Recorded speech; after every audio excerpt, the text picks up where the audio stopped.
कैसे हो स्टूडेंट? आप पढ़ाई कर रहे हो? आई होप कर रहे होंगे आप सही तरीके से।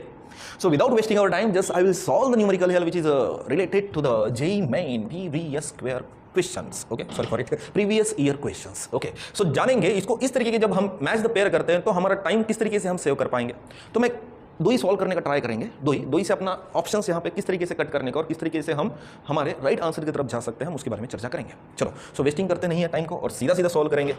तो यहाँ पे हमें यंग्स मॉडुलस, जो कि मैंने एक न्यूमेरिकल इससे पहले का मैंने सॉल्व किया उसमें मैंने समझा है। तो यंग्स मॉडुलस क्या होता है? It is nothing but that is a longitudinal stress by the longitudinal strain. तो स्ट्रेन कोई डायमेंशन नहीं होता है। स्ट्रेस यानी क्या होता है? That is a force applied on area. जब मैं एक वायर लेता हूँ और वायर पे आपको मालूम है मैं क्या अप्लाई कर देता हूँ, फोर्स, तो उसका मालूम है आपको change in length to the original length होता है, that is called as a strain, but the force is applied on the what? Area. जो फोर्स हम अप्लाई करते हैं एरिया पे उसको ही हम क्या बोलते हैं? स्ट्रेस। चलो फिर यंग्स मॉडुलस का डायमेंशन क्या आएगा? फोर्स का डायमेंशन मैंने बोला था, फोर्स का डायमेंशन याद रखना है स्टूडेंट। तो मैंने बोला था that is m1 l1 t to the power -2। Area का डायमेंशन क्या होता है? l टू द पावर 2 होता है। तो सीधा सीधा ऊपर ले लो आप, तो क्या होता है? +2, ऊपर जाके -2 हो जाता है, that is m1 l -1 t to the power -2, that is the dimension of the what? Young's modulus. तो यंग्स मॉडुलस का dimension m1 l -1 t to the power -2 तो कहाँ है? यहाँ है। तो फर्स्ट का यानी ए का किसके साथ मैच हुआ? सेकंड के साथ मैच हुआ। तो ये फर्स्ट वाला ऑप्शन अपना राइट हो सकता है क्या? सेकंड वाला ऑप्शन अपना राइट हो सकता है क्या? नहीं। अब बचा अपने लिए दो, यानी ए का सेकंड, राइट। पूरे सॉल्व करते बैठना नहीं है, बस आप फिल्टर करते जाना, राइट। चलो फिर टॉर्क को सॉल्व करेंगे।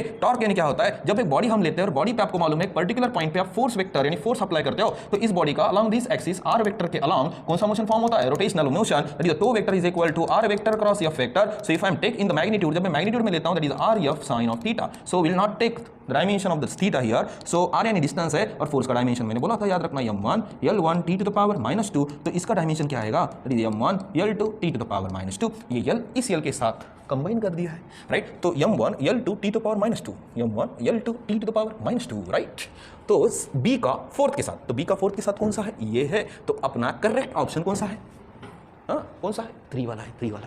तो पूरा सॉल्व करते बैठना नहीं है, खाली 2 ही सॉल्व करना है। अगर आपको लगता है coefficient of viscosity, Planck gravitational constant, ये तो मैंने 10th फाउंडेशन में 9th फाउंडेशन में सिखा दिया है, राइट।